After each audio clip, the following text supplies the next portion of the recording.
আমাদের বাবা, আমার বাবা বিদেশ যায় না, বাংলাদেশ আছে। আমার বাবা বলছে যে হসপিটাল করবে, সে হসপিটালের কাজ ধরার কথা, ফ্রি মেডিকেল কলেজ করবে বরিশালে, সেখানে আগুন ইটের প্রত্যেকটা পাথর মনে হলো আমার বাবার রক্তে মারছে, এরকম মনে হয়েছে। মাই টিভির গেটটা খুলে যেই আসতো আমার কাছে, দেখা হইতো আমার সাথে, খালি হাতে বিদায় দিতাম। 16 তারিখে আমি যখন পোস্ট গুলো দেখি, বারবার পোস্ট দিই, উপর মহল থেকে এত পরিমাণ আমাকে প্রেসার দেওয়া হয়, আমি পোস্ট ডিলিট করি। এরপর আমার ফেসবুক রিপোর্ট করে বন্ধ করে দেওয়া হয়। এরপর আমি আবার ফেসবুকটা আনি। আমার 19 তারিখে ফ্লাইট ছিল ঢাকায়, ব্যাক করবো, রাস্তায় নামবো, সেদিন ফ্লাইট ক্যান্সেল হয়ে যায়। পরবর্তী বাংলাদেশে যখন সব শাটডাউন হয়ে যায়, শাটডাউন হওয়ার পরে বাংলাদেশে চলে আসি। আপনারা দেখবেন আমি অনেক পোস্ট যখন সব বন্ধ ছিল তখন আমি একাই পোস্ট করে গেছি। যখন কেউ পোস্ট দেয়নি বাংলাদেশ থেকে, তখন আমি একা পোস্ট করছি। অনেকেই দেখছে যারা প্রবাসীতে ছিল। কি বুঝছেন, বুঝেন, অসুবিধা নেই। আমি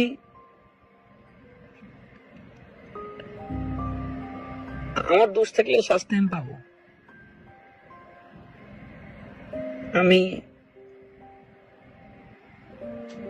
যতবার দেখছেন আমার ইনস্টাগ্রাম পোস্টে, যদি কেউ দেখেন, দেখবেন আমি একটা ছবি ছাড়ছি যে আমার মাথায় পিস্তল ঠেকানো, আমার মুখ আটকায় রাখানো, আমার এই ডিপার্টমেন্টে যে আমার কৈফত দিতে হয় আমি কেন এই লাল ছবি দিছি, আমার অমুক রেজিয়া বলতে হয়, অমুক রেজিয়া বলতে হয়, তমুক রেজিয়া বলতে হয়, এক একজনকে এক এক কৈফত দিতে হয়।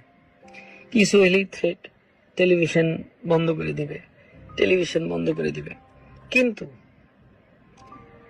আমার টেলিভিশন আমাকে কথা বলতে দেয়নি, কিন্তু আমার টেলিভিশন ঠিকই কথা বলছে। আপনারা যে কোনো ধরনের প্রুফ যদি চান দিতে পারবো। আমি আজকে কেন এই কথা বলছি, আমার কিছুক্ষণ দেন, এরপর আর হয়তো আমি আর কোনোদিন কথা বলবো। আপনারা দেখবেন সব স্টুডেন্টদের যেটা যেটা অরিজিনাল সব নিউজ ছাড়ছে। আমার বাবার নির্দেশনায় বলছে স্টুডেন্টদের রাইটে সব ছাড়ো, দরকার টেলিভিশন বন্ধ।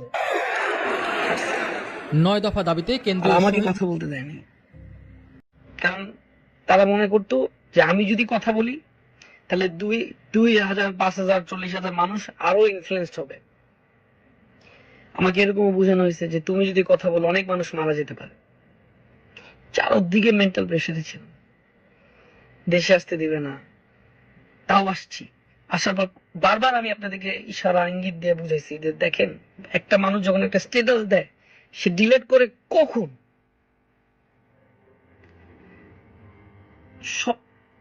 সবকিছু মেনে নিলাম আমি, জয় তো হলো না, হলো আমাদের, তাই না? আমার বাবার কষ্টের তৈরি করা টেলিভিশনটাতে আপনারা যারা কিছু মানুষ, আমি জানি না এটা স্টুডেন্ট করতে পারে না, আমি বিশ্বাস করি না, কখনোই স্টুডেন্ট করতে পারে না। এটা আমার ভাইরা, আমার বোনরা এটা জীবনও করতে পারে না, এটা আমার বিশ্বাস করাতে পারবে না কেউ। কিভাবে ভাঙচুর করছে। আমাদের বাবা, আমার বাবা বিদেশ যায় না, বাংলাদেশ আছে।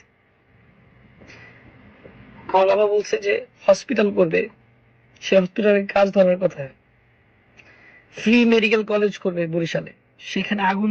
বিশ্বাস করেন, আপনারা টিকটকে যাবেন, আপনারা ইউটিউবে যাবেন, আপনারা ফেসবুকে যাবেন, মাই টিভির প্রত্যেকটা পোস্ট দেখবেন, আমাদের টেলিভিশন ভাঙচুর করে শেষ করে দিচ্ছে। নিচে 33টা গাড়ি আমাদের নিউজে সব ভেঙে ফেলছে। আমার বাবার গাড়ি ছিল, ওখানে একটা ভেঙে ফেলছে। আমাদের একটা মার্সিডিজ ছিল, সেটা ভেঙে ফেলছে।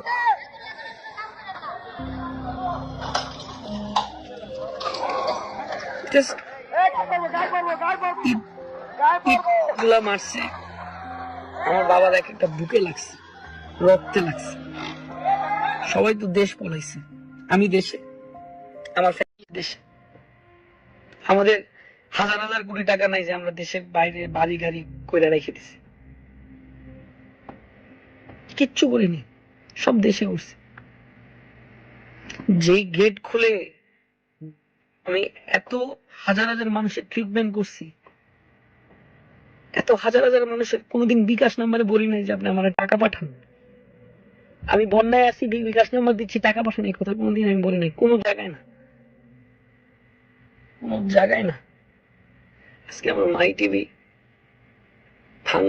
ভাঙচুর করে, এডিট প্যানেল, নিউজ ডিপার্টমেন্ট নিচে ভাঙচুর, গালাগালি, দালাল সরকারের। আপনারা বলেন, যেখানে এত মানুষ একত্রিত হয়ে কথা বলতে যে কত লড়াই করতে হয়েছে। আমি একটা মানুষ যে আমি এতবার ইনডাইরেক্টলি পোস্ট করছি, ডাইরেক্ট পোস্ট করছি, আমাদের ডিলেট করাতে তাদের কতটা প্রেশার করছে আমাকে গেট করতে পারে সেটা চিন্তা করে। আমি গা ডাকতে আসি নাই, আমি গা ডাকতে আসি না। আপনারা অনেকেই বলতে পারেন যে তৈরি আফ্রিদি বাঁচার জন্য আসছে, আমার দরকার নাই। আর আমার ফেসবুকও দরকার নেই, আমার ইউটিউবও দরকার নেই। আপনারা আমাকে অনেক হেট করেন, আমি তো অপরাধী যে আমাকে প্রেশারাইজ রাখছে, কিন্তু আমার টেলিভিশন ঠিকই কাজ করে গেছে। আমি ইউটিউব সব জায়গা থেকে আমি চলে যাচ্ছি। একটা বার আমার টেলিভিশনটাতে দেখেন, রাত্রেবেলা আমার শো অফে 10 জন পিস্তল নিয়ে আসছে, আইসে গুলি ঠেকায় দিয়ে শো অফের মাল আগুন জ্বালাই দিছে। আমাদের শো অফের কম্পিউটার, মাই টিভির যত এডিটিং কম্পিউটার যা আছে লুটপাট করে নিয়েছে। এটা কোনোদিন একটা স্টুডেন্ট করতে পারে না। 13 বছর আমি আপনাদের সাথে ছিলাম, আছি, থাকবো। আমি বারবার আপনাদেরকে, আমি কতবার যে কত ডিপার্টমেন্টের অফিসে গেছি সেটা আপনারা একদিন জানতে পারবেন। আমি আরো অনেক কথা আছে, আমি বলবো একদিন, আমি এগুলা এক একটা স্টোরি বলবো। আমার সাথে এই কয়দিন কি কি হচ্ছে আপনারা জানেন না, সব বলবো। কিভাবে প্রেশারাইজড হয়েছি আমি, আমার সবকিছু ধ্বংস করে দিল। মাই টিভির গেটটা খুলে যেই আসতো আমার কাছে, দেখা হইতো আমার সাথে, খালি হাতে বিদায় দিতাম না। সেই গেটটি আজকে ভাইয়া পুরো মাই টিভিটারে ভাইয়া দিল। আমি তহিদুদ্দিন আফ্রিদি আজকে 5:30 বাজে, জানের হুমকি অনেক পেয়েছি, জানি না কারা দিচ্ছে, মেরে ফেলবে আমাকে। ইটের প্রত্যেকটা পাথর মনে হলো আমার বাবার রক্তে মারছে, এরকম মনে হচ্ছে। আমি ভাবছি যে আমি বললে বুঝবেন আপনারা। আমি ইনডাইরেক্টলি অনেক হিন্ট দিছি আপনাদেরকে। হঠাৎ করে একটা স্ট্যাটাস ডিলিট করা, হঠাৎ করে থাকা, এটার মধ্যে কারণ কি? এটাকে আমি স্ট্যাটাস দিলাম, আমি ডিলিট করলাম, আমি দিছি, অফকোর্স কেউ ডিলিট করাইছে, আমি তো করি নাই, করানো হয়েছে বাধ্যতামূলক। কিন্তু আজকে আমার ভাই এবং বোনদেরকে বলবো, আমার এই 13 বছরে অনেক ভুল করেছি, অনেক দুষ্টুমি করেছি। আমি আর কখনো ইউটিউবিং, ফেসবুকিং বা টিকটকে আমি আর থাকবো না।